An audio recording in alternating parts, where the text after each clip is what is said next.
The SVT-40, Samozaryadnaya Vintovka Tokareва, Obrazets 1940 Goda, Tokarev self-loading rifle, model of 1940, Russian, 1940, often nicknamed Sveta, is a Soviet semi-automatic rifle. The SVT-40 saw widespread service during and after World War II. It was intended to be the Soviet Red Army's new service rifle, but its production was disrupted by the German invasion in 1941, resulting in a change back to the older Mosin-Nagant bolt-action rifle for the duration of World War II. After the war, the Soviet Union adopted new rifles, such as the SKS and the AK-47. SVT-38. Fyodor Tokarev created the basic design for the SVT rifle in the early 1930s. Tokarev gave up his previous experiments with recoil-operated self-loading rifles and pursued a gas-operating mechanism instead.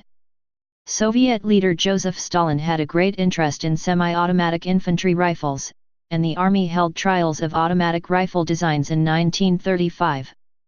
The winning rifle was designed by Sergei Gavrilovich Semenov, and was accepted into service the next year as the AVS-36. However, problems with the AVS quickly became apparent, and both Tokarev and Semenov submitted improved designs to further trials. This time, Tokarev's rifle was accepted for production, under the designation SVT-38 with hopes that it would become the new standard issue rifle of the Red Army. Ambitious. Production plans anticipated 2 million rifles per year by 1942. Production began at Tula Arsenal in July 1939. Production at Izmash began in late 1939. The SVT-38 is a gas-operated rifle with a short stroke, spring-loaded piston above the barrel and a tilting bolt. This configuration gained wider acceptance later.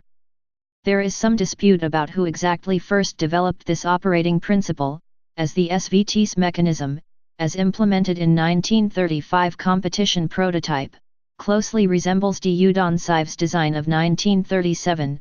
Sive eventually designed both the FN-49 and FN-FAL, which use similar operating principles.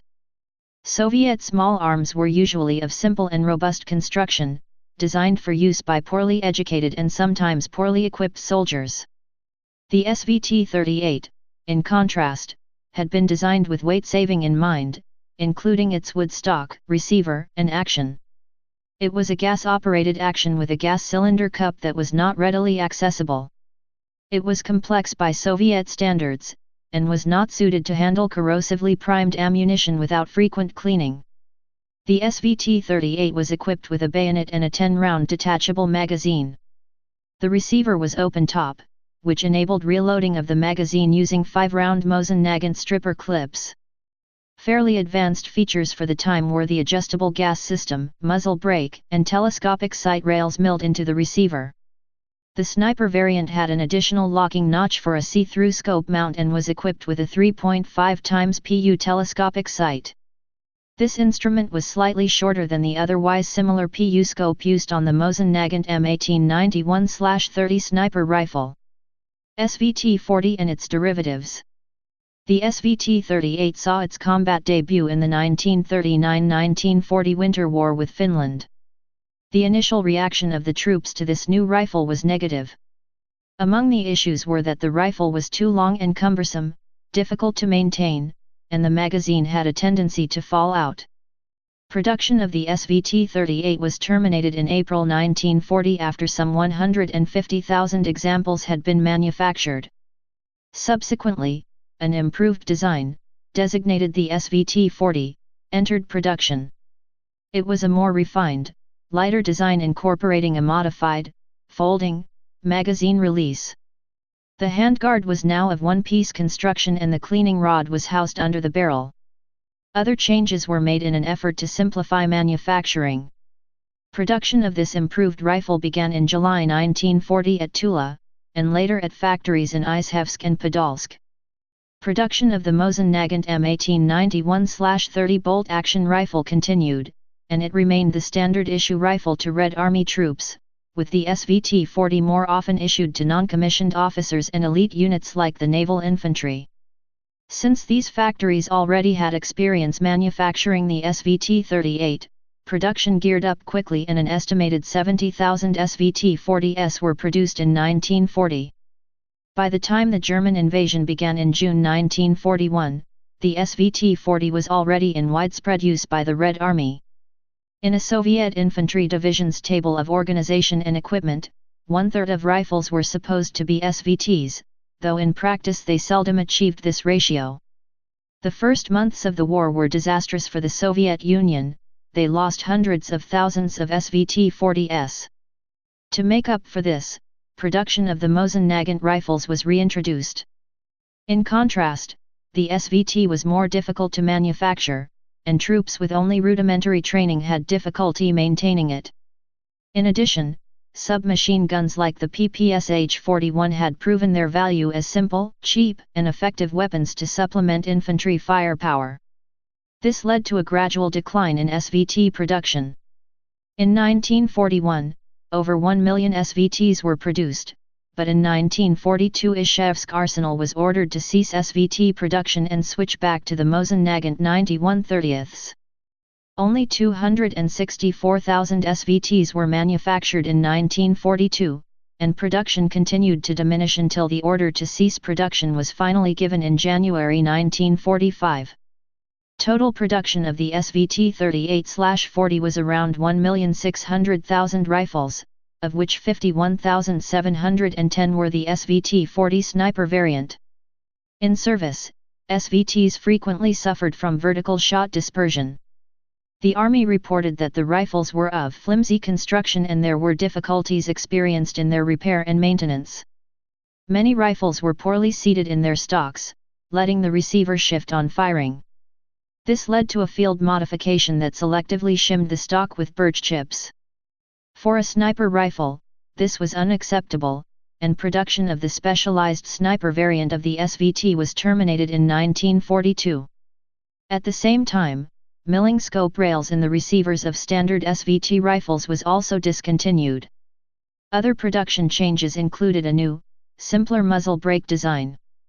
To supplement the Red Army's shortage of machine guns, an SVT version capable of full automatic fire, designated the AVT-40, was ordered into production on May 20, 1942. The first batches reached the troops in July. It was externally similar to the SVT, but its modified safety also acted as a fire selector. The AVT featured a slightly stouter stock, with surplus AVT stocks later used on refurbished SVTs. In service, the AVT proved a disappointment. Automatic fire was largely uncontrollable, and the rifles often suffered breakages under the increased strain. The use of the AVT's automatic fire mode was subsequently prohibited, and production of the rifle was relatively brief. None were made after the summer of 1943. A shorter carbine version, sometimes called the SKT-40, was designed in 1940 and was submitted to a competitive test with a design of Semenov in the same year. Neither was accepted for service. It was reportedly produced in small numbers, but this has been disputed. Later, a prototype version chambered for the new, shorter, 7.62 x 39 mm round was developed, but was not accepted for production. SVTs outside of the Soviet Union.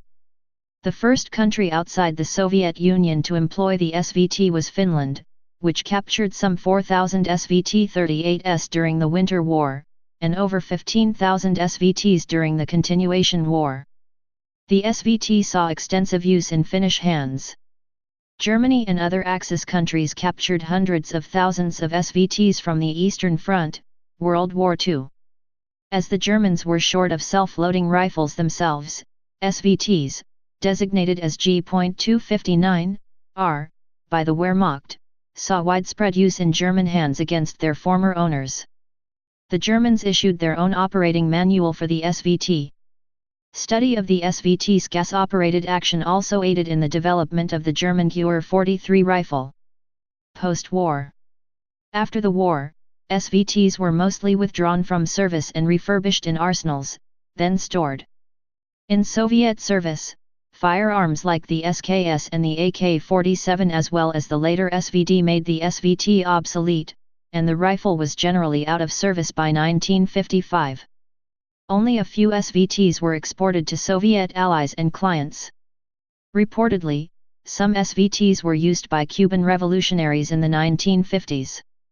The Finnish army retired the SVT in 1958, and about 7,500 rifles were sold to the United States civilian market through firearm importer Inter Arms. This marked the end of SVTs in regular service. In the Soviet Union, SVTs were kept in storage until the 1990s, when many rifles were sold abroad, along with several other Russian surplus military firearms. Currently the SVT is fairly widely available for collectors and historical enthusiasts, and is highly sought after. In Russia, limited examples for civilian use have been sold as the 88, OSK-88, with some variations in stock, barrel length, and optics. The rifle's popularity is due to a combination of the inexpensive nature of its 7.62 x 54 mmR ammunition, favorable aesthetics, historical significance, and pleasant shooting characteristics. Despite its relatively brief service career, the SVT was a prolific rifle on the Eastern Front during World War II, and it had considerable impact on European battle rifle designs during and immediately after the war. The German G43 was influenced by the SVT in its design, as was Simonov's experimental carbine during the closing stages of the war, which would later become the SKS. The FN FAL and its ancestor FN49 employ the same locking mechanism and operating principle as the SVT, although as mentioned above, this is most likely coincidental. As a service rifle, the SVT had its problems, but so did contemporary semi-automatic rifles made by other countries. The main reason for the gradual downfall of SVT usage in combat was not its technical disadvantages, rather, the reason was that, with the immense, continual demand for rifles in the front lines, Soviet factories could produce other, simpler designs in far greater quantities in the same length of time it took to produce the SVT.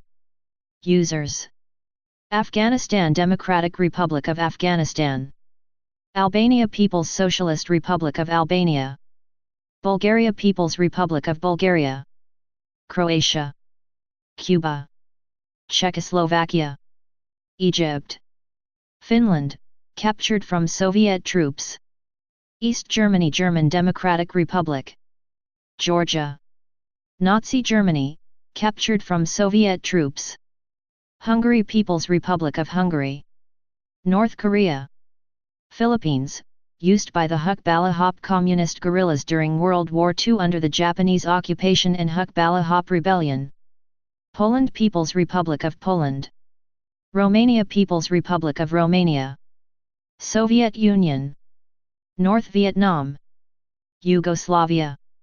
Type semi-automatic rifle/battle rifle. Place of origin Soviet Union. Service history. In service 1940 present. Used by C users.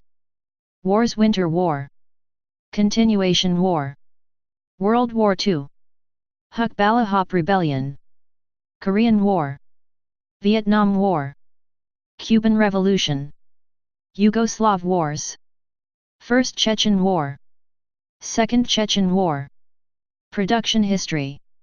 Designed 1938, updated 1940. No built 1,600,000. Variants SVT 38, SVT 40. Specifications. Weight 3.85 kilograms, 8.5 pounds, unloaded. Length 1,226 millimeters, 48.3 in. Barrel length 625 mm, 24.6 in. Cartridge 7.62 x 54 mmR. Caliber 7.62 mm.